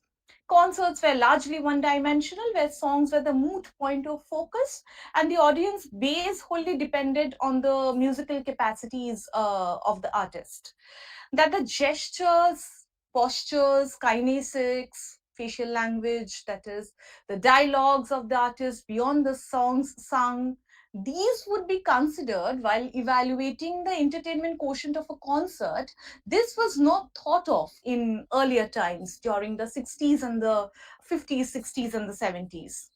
Now, the term gesture can have multi-layered connotations, but in this context, I would like to attempt to focus on the delivery of a gesture which manifests expressive information through the emotional non-verbal elements of communication, the tone and the pitch of voice, the facial expression, the significant pauses, and the entire range of body language, and does not directly involve the technicalities or the physical delivery of the performed piece. Those have important repercussions. All these non-verbal dynamics, these all have important repercussions on especially the process of reception of music performances. In the 70s, in the middle of the 70s, Mohiner Ghoraguli, which was the first Bangla band that appears in the music industry circuit, and they had completely different music arrangements. They were they were a set of people who were performing rock music. So rock format came into the gamut of Bangla music industry. And they had, their appearance was very disheveled. They were not those very formal people in formal Bengali attires. So they were very restless. They had restless hippie sort of appearance. They performed to loud music. The stagecraft was very interesting. The stagecraft in the stage props such as broomsticks or bamboo frameworks or cauldrons in which house building construction materials are mixed, big cauldrons. Those were used as stage props, very different from the uh, fresh flower decorations that stages had during musical performances all this while. But what happened was, this was, since they set up their distortions in voices, their appearances, their stagecraft, this was completely different from the mellifluous uh, voices and songs and something very somber and serious that Bangla music had seen all through. And they also started to initiate, they wanted a participatory audience. Now, this entire non-verbal setup was very, very ill received by the audience at that point of time, because the audience was not familiar with this. And if we go back to Yause's horizon of expectations, we could say probably that the audience were not ready to receive such music and such non-verbal attributes on stage. And as a result, the band was completely dismembered in 1981. It stopped performing. In the 80s, there were numerous bands that were coming up, but they were very poor quality songs, and there was this disinterested audience. Um Disoriented also because of the socio-political economic conditions of Bengal. And then in 1992, suddenly somebody called Shumon Chattopadhyay, he appears in the music industry scenario of Bangla. And he marked a paradigm shift of Bangla songs in terms of lyrics, music arrangements, and these uh, performative dynamics on stage of Bangla songs. If we look at the socio-political times when Shumon arrives on stage, we'll see that a host of global events were there, which were actually making the audience ready uh, for inclusion or a change of these normative structure of performativity. The fall of Berlin Wall takes place in 1989. Dissolution of the Soviet Union takes place in 1991. Liberalization of economy uh, comes hand in hand. Then there was this chaotic CPM rule in Bengal, unemployment, political killings, poor infrastructure of state run hospitals. So Schumann arrives at this point of time, and he hits this chaos and restlessness with his music. The lyrics were a stark change from what they used to be earlier. They became more commonplace and realistic. And in sync with this realistic approach towards music and its function of mirroring the society, attire, body language, and handling the stage space also changed, which marked a new beginning for the trajectory of performances of Bangla songs. Bengal had always witnessed eminent artists sitting on a chair or pedestal, singing live to the tunes of a harmonium, bellowed by the artist himself, while the musicians on stage would play the other musical instruments, mostly traditional in nature, the tabla, the flute, and much later the synthesizer or the Spanish guitar, maybe.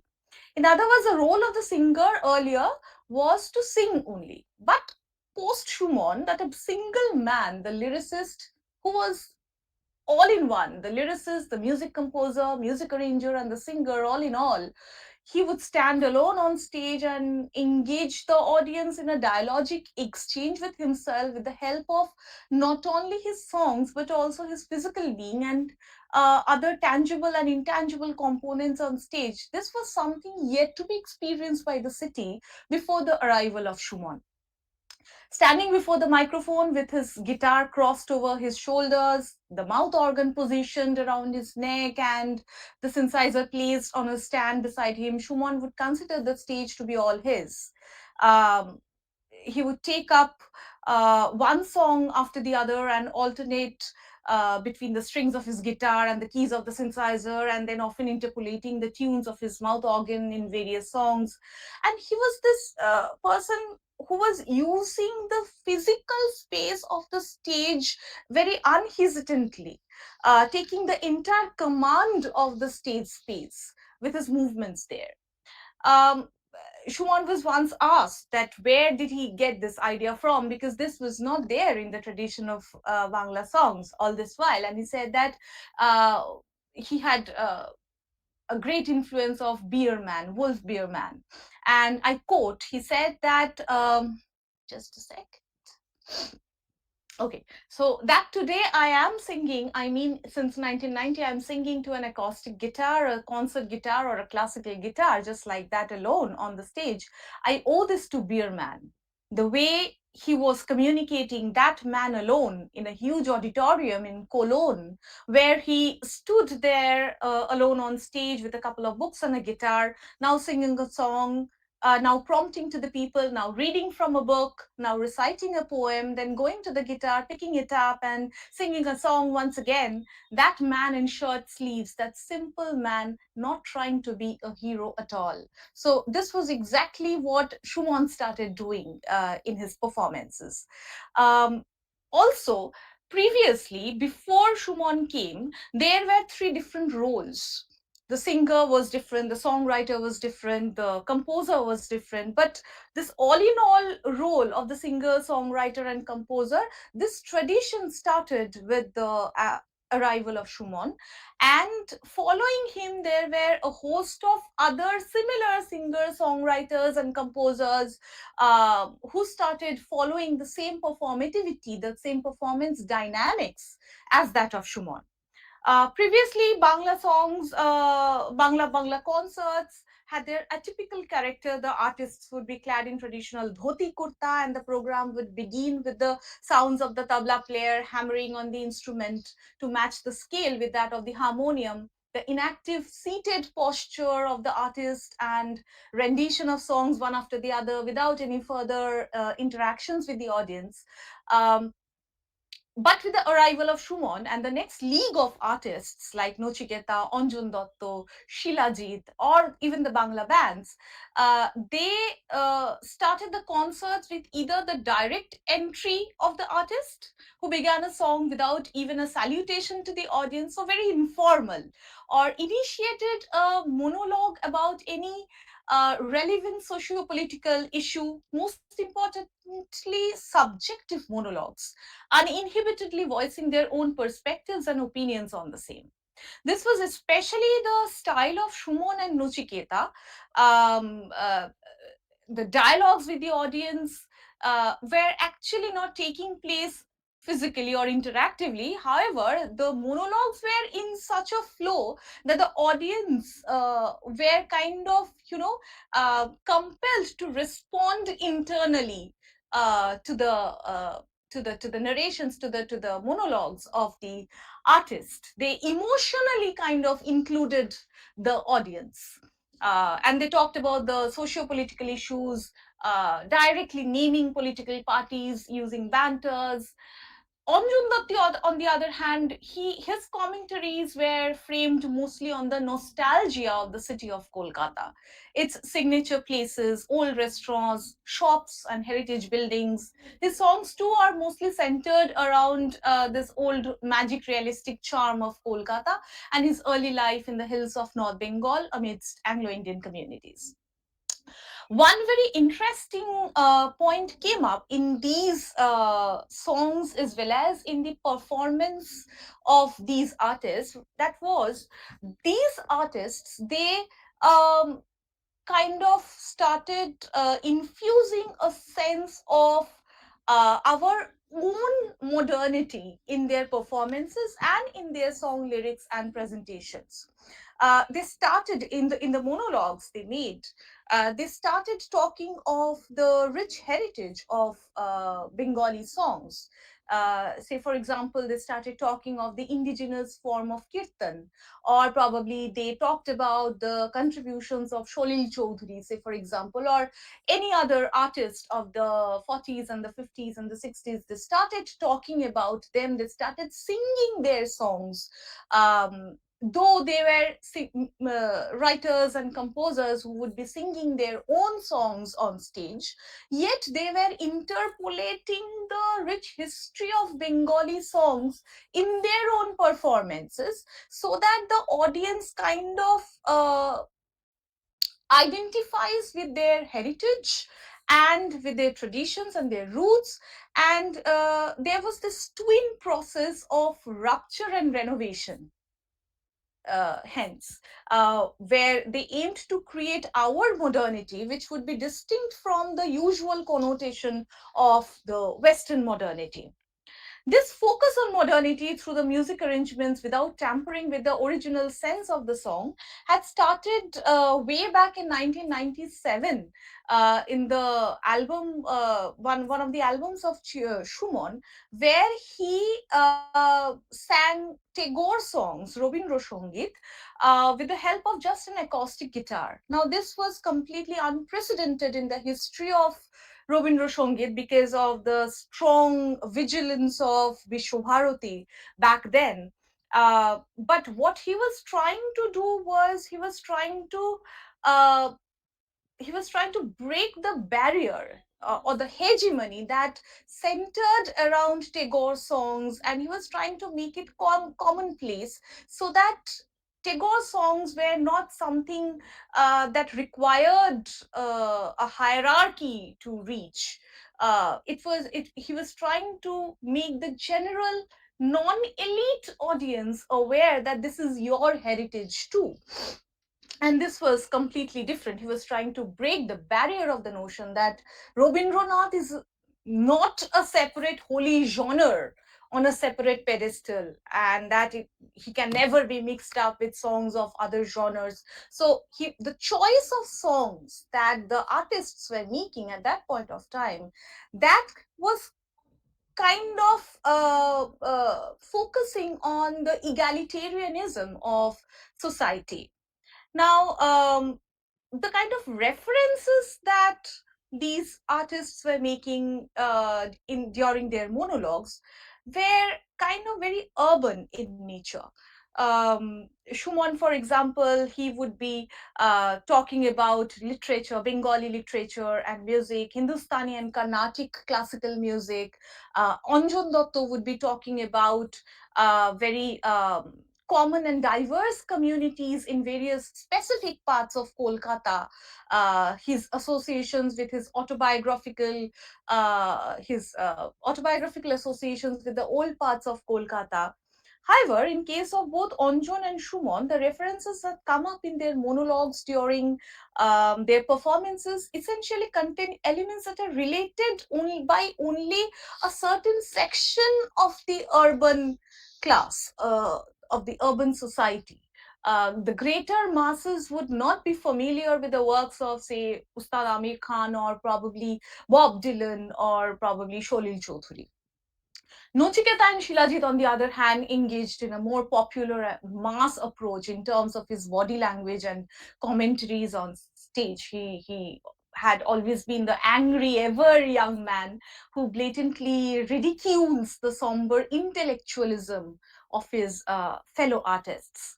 Um, Now, the audience interaction that I've been referring to, this too has clear distinctions among the Bangla artists of the 90s. Both Onjon and Shumon, they were capable of creating a kind of halo around them. The audience would be in awe of them. We can call them, we can call that they created a kind of logos. The audience would be in awe of them, and there was a very conscious demarcation, um, the way they maintained the audience and themselves. Their stage caters to the proscenium structure, and does not follow the egalitarianism that they actually tried to preach through their monologues, or probably even as themes of their songs. The kind of interaction, the tones in which they talked to the audience, uh, they kind of elevated. Uh, yes, ma'am, I'll just take another 3-4 minutes. Fine, fine. Okay. Okay. So they did not follow that egalitarianism when it came to their audience interaction. So there was a difference between the audience and the artist. So is an artist a part of the crowd, or does he talk from a higher position? Is there an elevation? Anjan and Shuman always had that elevation in them. Nochiketa and Shilajit, on the other hand, as I just said, they were artists of the mass. Um, they were devoid of such hierarchy or intellect. But amongst all of them, I mean, this point is common to all of them. All of them had a very erratic temperament, or they still have, they still perform. So their temperament of banters and verbal aggressions and assertions, this is very common to all the artists of the 90s. And if we look at these audience interaction, we will see that there's a latent conflict between what the songs project in their lyrics: an egalitarian society, resistance against all sorts of authority, hegemony, and discriminations, and what in reality surfaces out of the nonverbal kinesics and proxemics of the artists when it comes to their live stage performances. Uh, Finally, I would like to say that the probably one of the most interesting things to notice in the 90s performance was that the conservative concept of a soothing pitch perfect playback voice or a deep baritone was gradually fading away.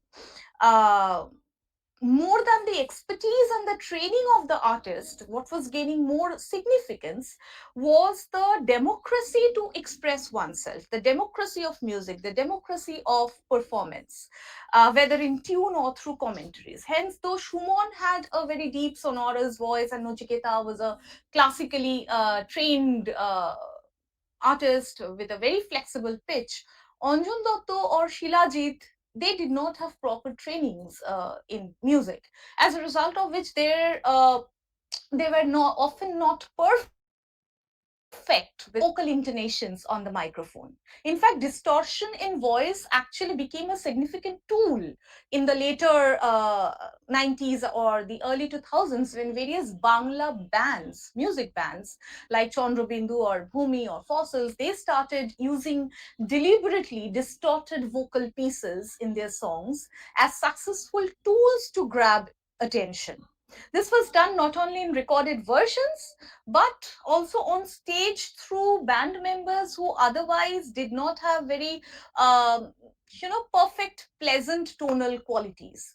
That the surrounding dystopic times, the grim socio-political realities could be presented so fittingly through the use of this tool of imperfect, out of pitch, unpleasant voices. Bangla songs of the 90s successfully set the trend in motion. So these are some of the attributes or some of the traits of performances, performativity of Bangla songs in the 90s. And as we all will agree probably, that performance is a very evolving thing and there is no ultimate point where a performance can reach. So we are keeping an eye on it, and let's see how the genre of new songs in Bangla, how the performances of new songs in Bangla, where it leads to, and how it evolves over time. Thank you.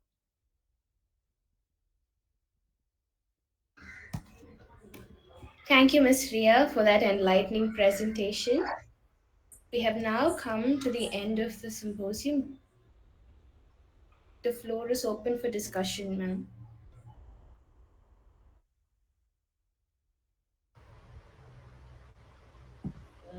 A small observation on various presentation. So far, I've always thought that music, like language, would not, move away from the beaten path. It took a long time. I think it was Tagore who changed the language from classical to, think the what do you call the local basha. Who allowed, he wrote in language that was different in some of his works. And so, because it was a place where there were a lot of Anglo Indians, I always thought that English music survived in Bangla, in Bengal, than in, and Goa, other than the south, right? Otherwise, there wasn't much, I think. So I was just wondering, did it have any kind of maybe this trend, making make using the local dialects? I think it's there all over the state. I think people, we've taken from the American, a lot from the American culture, and we have used that. So I'm not very qualified to speak on music because I don't know anything about it, except that I'm a listener some here and there. That's all. But this is the observation I had to make. Thank you for that. Very, you like Prathama. I think both of you given the complete history. She of the de-notified tribes, and you of the musical culture of it of West Bengal, Bengal land it was, right? Other than Robindra Sangeet and what are the ball singers, I have never known much of never heard much of the music of that place. Thank you for that enlightening uh, piece. And Prathma's was a very a complete history. As she said, it was a history of the de-notified tribes. Very sad that I'm also a student of Mahashweta Devi and Ganesh Devi. And so I know how much they have worked to do this. To get that criminalization of these people. We still have that even up to in even Tamil Nadu. There are sects of people who are looked down upon, but the stigma, it stays on in the hearts of people. However much, even officially, if you try to take away the tag, it remains like caste. So caste is one such thing. So thank you for that very enlightening presence, both of you. Thank you, ma'am. Yes, I was also fascinated by the potential of both the topics that you talk about. One is the digital medium of representation, the other is Bangla songs. How, in the times that you described, they had the absolutely strong potential for narrative resistance, and how many people have have actually used these mediums in different ways. It has to be an ongoing dialogue. Um, Thank you for that. Thank you so much, ma'am. So, Prathama, these are podcasts. You were talking about podcasts uh, and podcasts by these people from the denotified community. Actually, oh, sorry. Oh. Uh,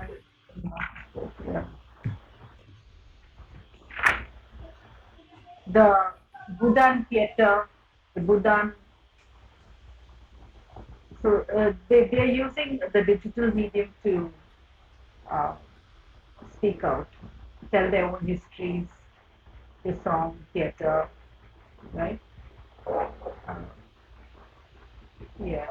And any light at the end of the tunnel with regard to nomenclature, the DNT, any hope of it changing? Ma'am, hope of change can be traced through Renke Commission report and the other constitutional changes. But as far as I am concerned with this, as a researcher, the Habitual Offenders Act 1956 it is actually replicating the CTA Act in to some extent. And if we need to see the end of the tunnel with ray of hope, then this certain act needs to be changed or modulated. uh, and the other thing is that habitual offenders act has traces of CTA. Not like you cannot, the community member cannot leave the space without the authorities permission, but the stigmatization of the criminal, of being criminal, is still present in that act. Under this act, you can arrest anybody from the denotified nomadic tribes with the accusation of habitual offenders. Legislation only can be done. Yeah. It if we want to say that, yeah, caste based sensitization is required first, and policy based sensitization or policy based change is also required. Both are in two hands. We cannot see the other without the one. The nomenclature is a very important thing to change of, attitude and our reception of people, how we receive people. Hmm. Uh, Hmm. and you said that there's someone who described them as service providers, who didn't want them to be Hmm. called notified tribes, but service providers. Uh, would this voice be heard, is my question. That these people have to be considered as service providers, not denotified tribes. Hmm. That's why they're using Vimukta communities or the Ghumantus. They, when they meet for their yearly gathering, they name it Sarva Bharatiya Ghumantu Sangathan. Ghumantu is the another term, and I am just contesting this nomenclature by understanding, by saying that what happened before us, what happened before this generation, and they're still continuing to uh, bear the brunt. So, History is yeah, very the important context in this case. in terms of the amnesia. Mm-hmm. We cannot proceed towards future with amnesia, no, because Yeah, it will propagate aphasia.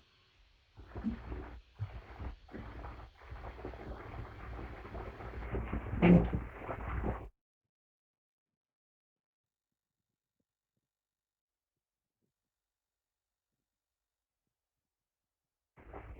To me, like it remains that we are still in after amnesia. There's still a This hangover is of that amnesia. So that's why that's I did not, ma'am. If the most interesting part is that that's why I did not use post-colonial term, because uh, for, as far as I am concerned as a researcher, while I visit them for my field trips or my any research project, I can see that post-colonial is another garb of neo-colonialism.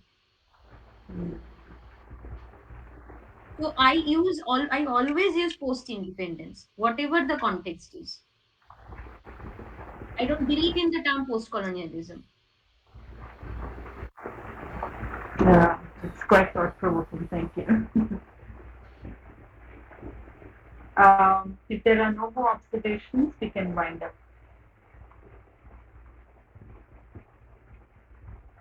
Um, Thank you to all the presenters. Thank you, Kalyani ma'am. Thank you, Srivata ma'am. It's been a lovely evening. It was a great pleasure and privilege. Thank you all. Nolan? Yes, ma'am. We have now come to the end of the symposium. I deem it an honor to deliver the vote of thanks. I thank our eminent keynote speaker, Dr. Kalyani Vallath, for spending her valuable time in addressing the gathering today. We are very fortunate to have had this interactive session with you, ma'am. I thank our paper presenters, Ms. Prathama Sarkar and Ms. Hriya Banerjee, for their enlightening and informative presentations. I thank Dr. Maria Preeti Srinivasan, Head of the Department of English, Queen Mary's College, for her untiring efforts to provide such an intellectual and creative climate for the students and scholars at Queen Mary's College. through the In Tandem Research Club, and all the clubs of various arts. We are indebted to you, ma'am, for arranging such inspiring speakers and presenters for the benefit of students and scholars. Thank you, ma'am, for being such a dynamic professor and a visionary head of the Department of English. I thank all the board members, Sri Lata Madam, and the patrons of Intandem for their efforts in making every symposium a literary and an intellectual treat. I thank all the professors of the Department of English, Queen Mary's College, for their support, faculty members from various institutions across the country, research scholars, and postgraduate students for joining us today and actively participating in today's session, making it a grand success. We will meet again at the next symposium, which will be held on the 7th of March on the topic The Gender Conundrum and the Question of Peace. We look forward to your continued participation in the upcoming symposiums. The session has now come to a close. Thank you all once again. And a big round of applause for Snowlin. Oh, thank you so much. Oh, right.